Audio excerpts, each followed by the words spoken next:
Mushu's Tale. It was a peaceful night in the Fa household. Mulan helped her grandmother with the dishes. When she finished cleaning, Mulan said goodnight to her family and headed to her room. She had promised Cri-Kee a bedtime story. Mulan changed into her pajamas and then turned to her friend. "What story would you like to hear tonight, Cri-Kee?" Before Cri-Kee could answer, their dragon friend Mushu burst into the room. "Did I hear someone ask for a story?" Mulan nodded. "I was just asking Cri-Kee what kind of story he wanted to hear." "Oh, I have the perfect story," Mushu said excitedly. "Can I tell it?" Mulan and Cri-Kee both nodded. Mushu's stories were always entertaining. "Excellent," Mushu said.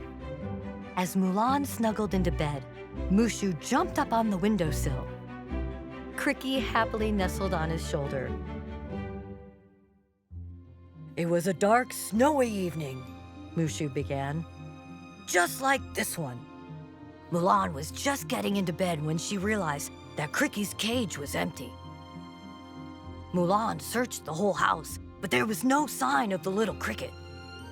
Holding her candle to the window, Mulan gasped. Barely visible in the rapidly falling snow was a trail of tiny footprints. "Hold on," Mulan said, interrupting Mushu's story. "Cri-Kee is so tiny.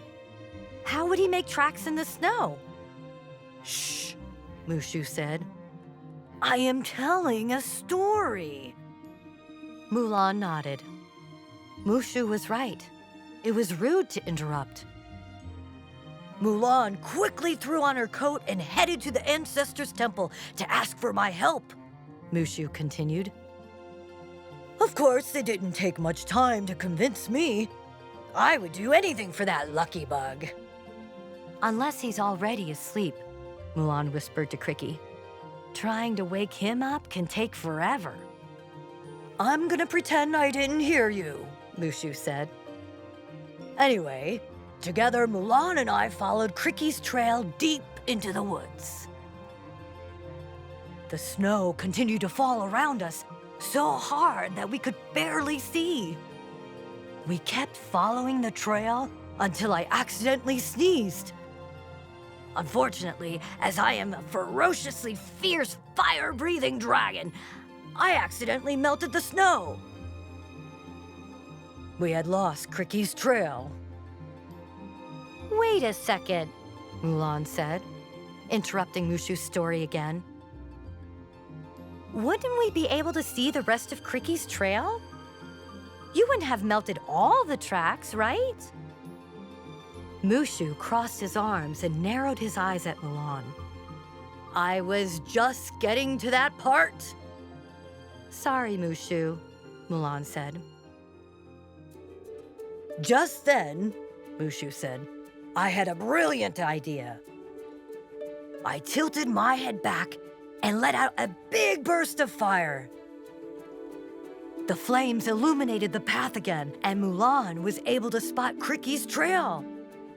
We kept following Cri-Kee's trail all the way to the big pile of snow, Mushu said.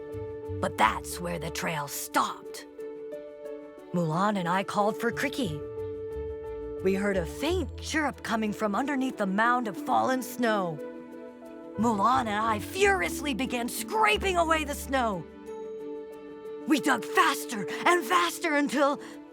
Mushu's voice trailed off. Until what? Mulan cried.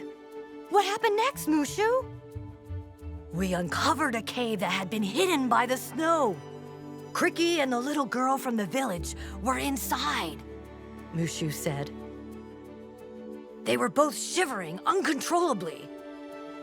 Mulan wrapped them in her coat while the little girl explained what had happened. She had been collecting firewood when the snow started.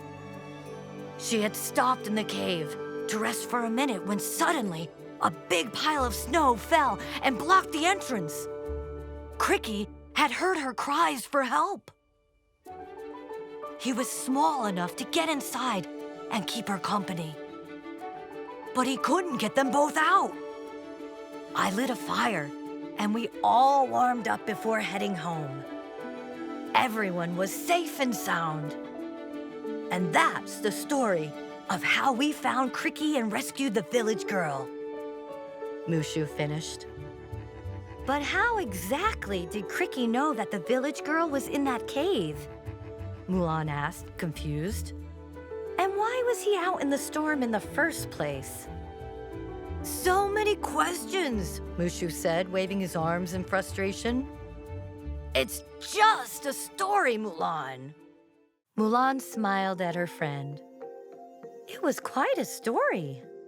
It was, wasn't it? Mushu said. And telling it has worn me out. Mushu picked up Cri-Kee and set him on the bed. Then he headed for the door. Good night, Mulan. Time for sleep. Mulan agreed. She and Cri-Kee snuggled under their covers, and soon the two drifted off to sleep.